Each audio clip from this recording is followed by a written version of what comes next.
Bago kami magpatuloy sa aming tinatahak ngayong araw, minabuti naming huminto muna nang makakita kami ng isang karinderya sa gilid ng kalsada.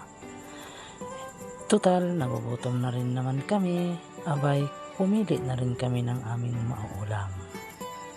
So kaya ang nangyari guys, kumain muna kami.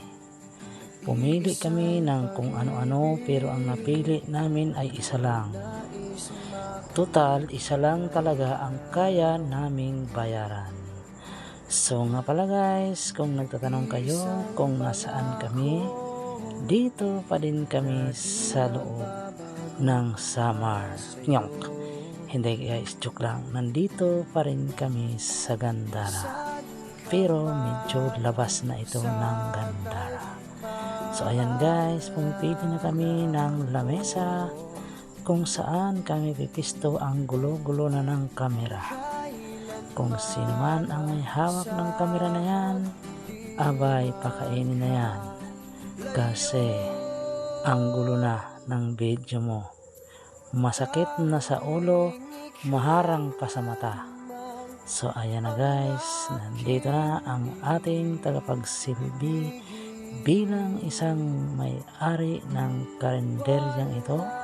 Pinagsilbihan kami mula ulo hanggang paa, pati ang brat panty mo, ikaw na ang naglaba. Yo!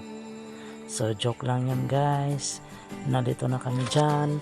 Kinuha ko na ang hindi namin ulam. Tingnan mo guys, ayan, tinuro-turo ko pa. Kaya pala nandoon sa isang lamesa, kasi hindi amin yun.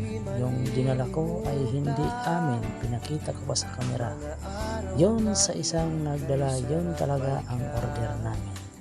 So ngayon, tinanong ko ang may-ari na nagsaserve sa amin, ate, amin ba to? Sabi niya, sabay ngiti, hindi sa inyo yan. Sabay sabing kukunin ko na lang at sinabi kong babayaran na lang namin ate. Sinabi naman niya ay wag na lang, okay lang. Kasi alam ko naman gutom na talaga tayo. Kaya nagkalito-lito na. So ayan, kain muna tayo guys.